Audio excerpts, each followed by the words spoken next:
না প্রভুর নাম পঞ্চানন, তাহলে আমার যদি 5টা মাথা হয় 5টা বদন, একবার বললে কবার বলা হবে? তাহলে একবার বলার ফল আমি কি করে জানবো? আপনিও জানেন না।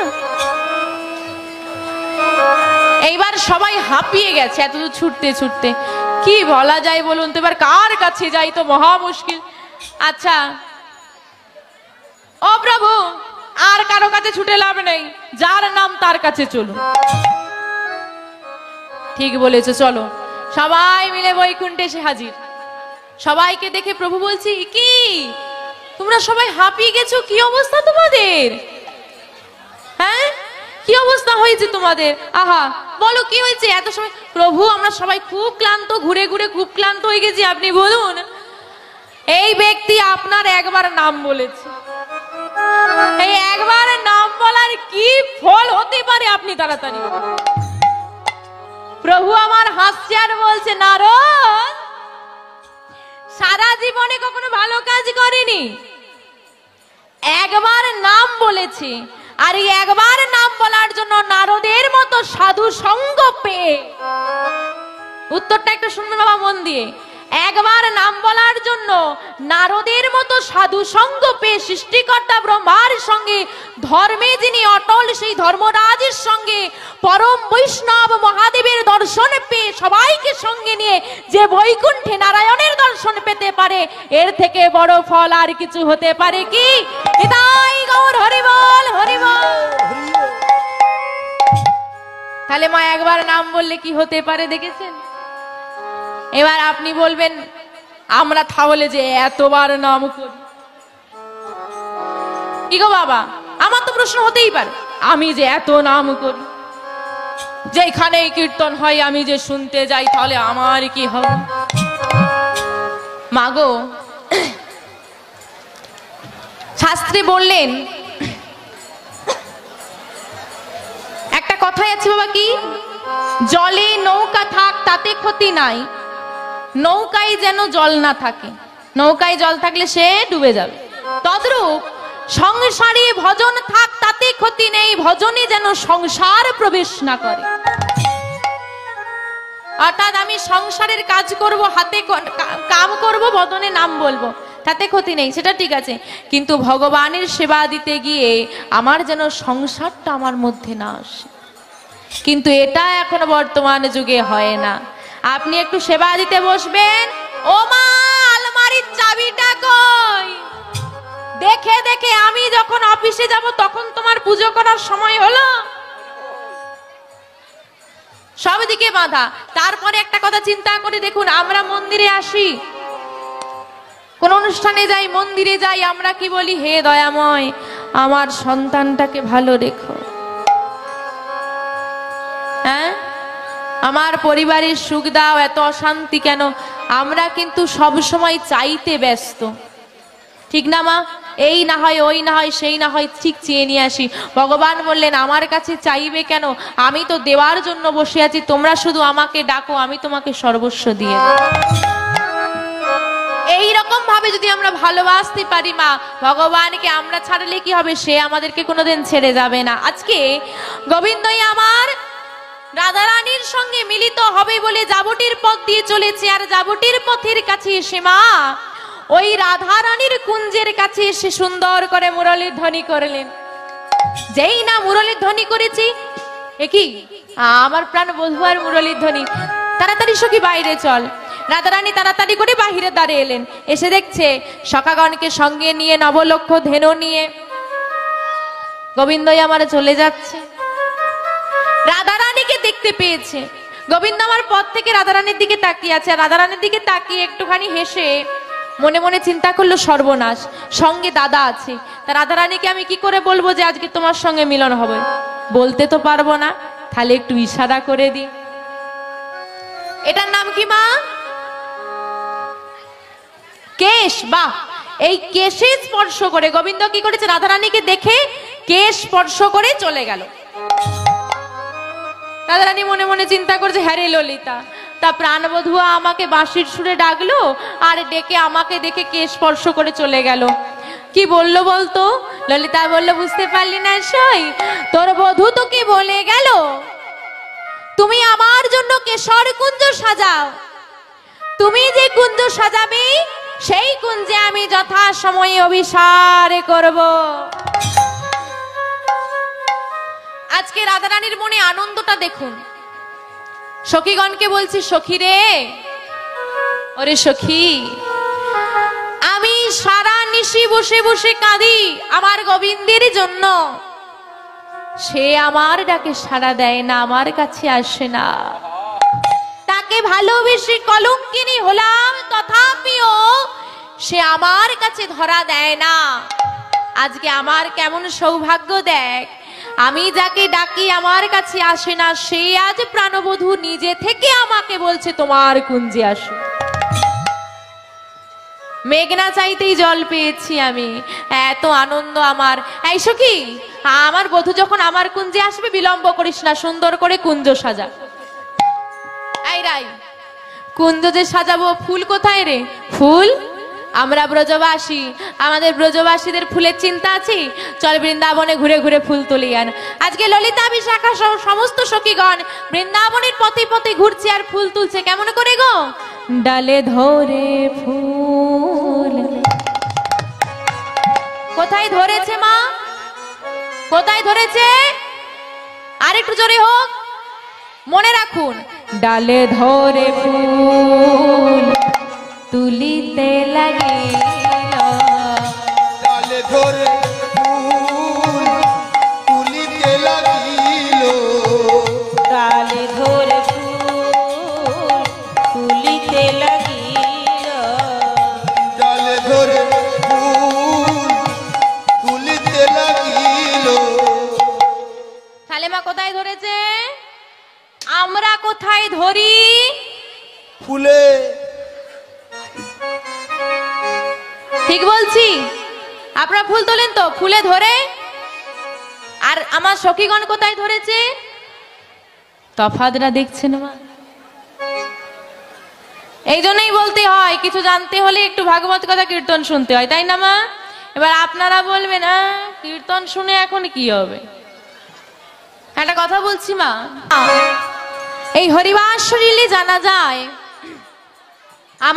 আমাদের পরিচয় কি, কে আমরা, কোথা থেকে এসেছি, কোথায় যাব, কি আমাদের করণীয়, কি আমাদের করা উচিত, কি করা উচিত নয়, এগুলো আমরা হরিবাসরে জানতে পারি।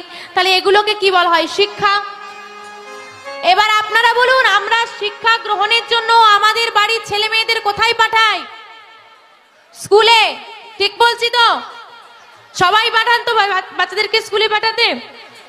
আমি একজন স্টুডেন্ট মা, আমি একজন স্টুডেন্ট হয়ে বলছি, আমরা স্কুলে যাই শিক্ষা গ্রহণ করতে। আজকে স্কুলে যেখানে আমার পিতামাতা শিখিয়েছে গুরুজনকে পা লেগে গেলে প্রণাম করবি, সেখানে আজকে শিক্ষা ব্যবস্থায় শেখানো হচ্ছে যে পা লেগে গেলে কি বলবি?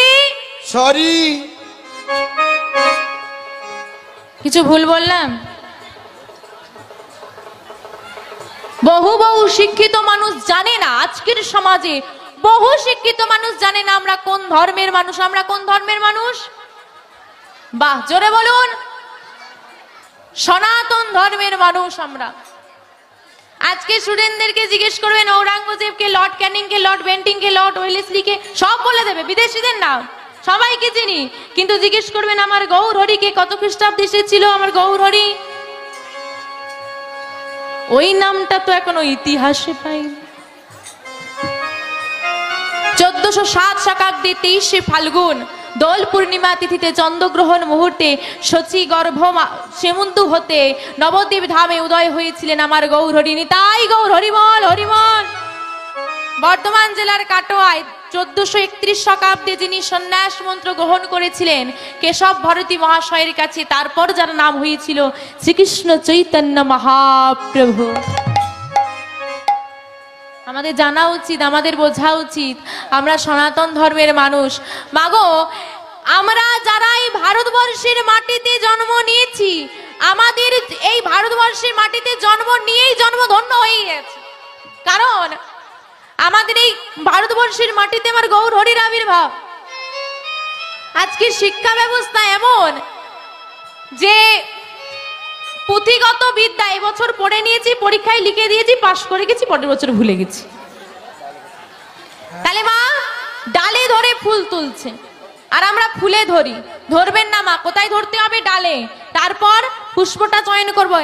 আপনি যখন গাছে আমার গোবিন্দের পূজার জন্য ফুল তুলতে যান, আমার গাছকে কি কিছু বলেন? বলেন না। কি বলতে হয়?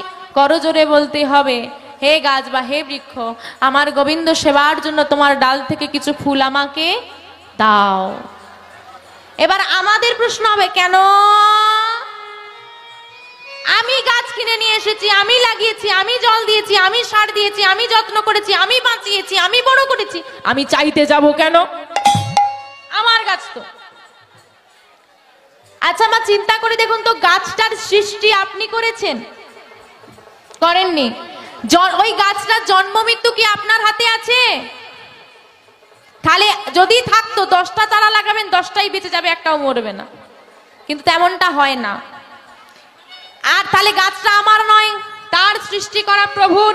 আর কারো জিনিস না বলে নিলে তাকে কি বলে? চুরির বস্তু কি আমার ভগবান গ্রহণ করবে? তাহলে ব্যাপারটা কি দাঁড়ালো মা? বৃক্ষ থেকে পুষ্প চয়ন করে আমার গোবিন্দকে দিতে হলে তার কাছ থেকে চেয়ে নিতে হবে। শুধু তাই নয় মা, যখন আমরা তুলসী পাতা চয়ন করি, তুলসী পাতা চয়নের ক্ষেত্রে বলছে, ধরিলাম ডালে তুলিলাম পাতা, কহ তুলসী কৃষ্ণের কথা, কৃষ্ণের কথা শুনিলাম কানে, শতকোটি প্রণাম বৃন্দা দেবীর চরণে। প্রথমেই কিন্তু বলে দিলেন, ধরিলাম ডালে তুলিলাম পাতা। আগে ডালে ধরতে হবে। দেখুন মা, এই যে তুলসী পাতা আমরা চয়ন করি, তুলসী পাতার পেছনে একটা ছোট ডাঁটি থাকে না? ওই নাটি যদি ভেঙে যায়, ওটা আমার গোবিন্দ সেবায় লাগবে না। আর একটা কথা, তুলসী পাতা চয়নের ক্ষেত্রে মনে রাখবেন। তাহলে আপনি প্রণাম করলেন বৃন্দা দেবীকে, যে হে বৃন্দা দেবী, তোমার বৃক্ষ হতে কিছু পত্র আমাকে দাও আমার গোবিন্দ সেবার জন্য। তারপর আপনি চয়ন করবেন, চয়নের ক্ষেত্রে বলবেন কি? বৃন্দা ওই তুলসী দেব্যই প্রিয়া, ওই কেশবশ্চ বিষ্ণু ভক্তি পদে দেবী সত্যবত্যই ও নমঃ।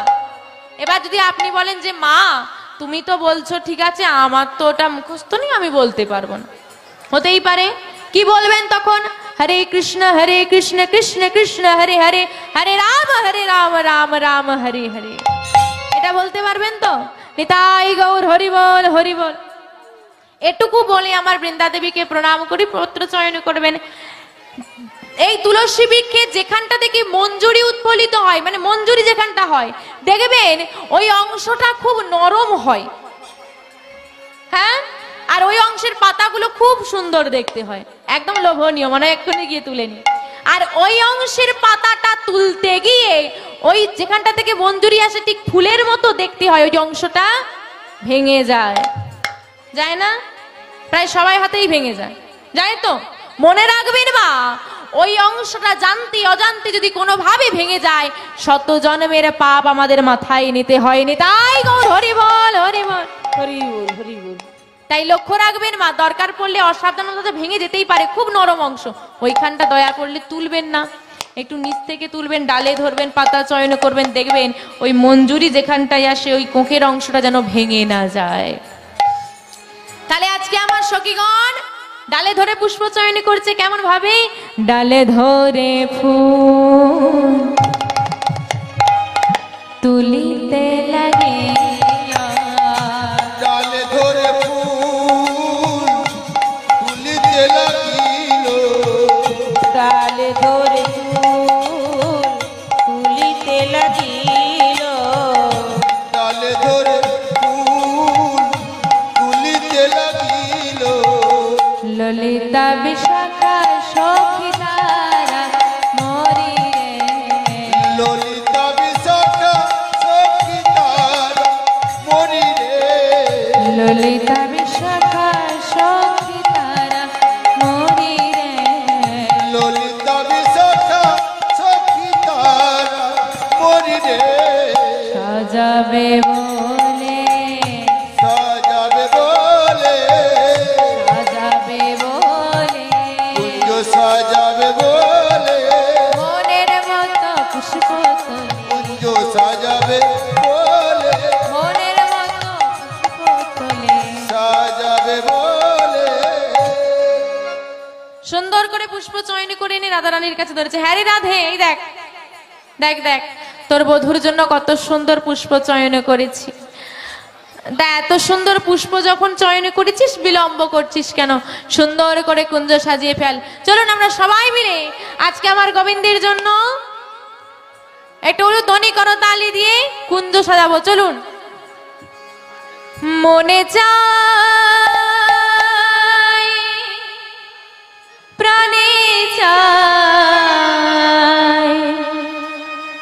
মনে চায় প্রাণে চায়,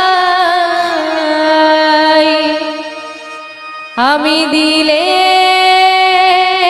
চলে যাবে তোমরা কুঞ্জ সাজাও গো।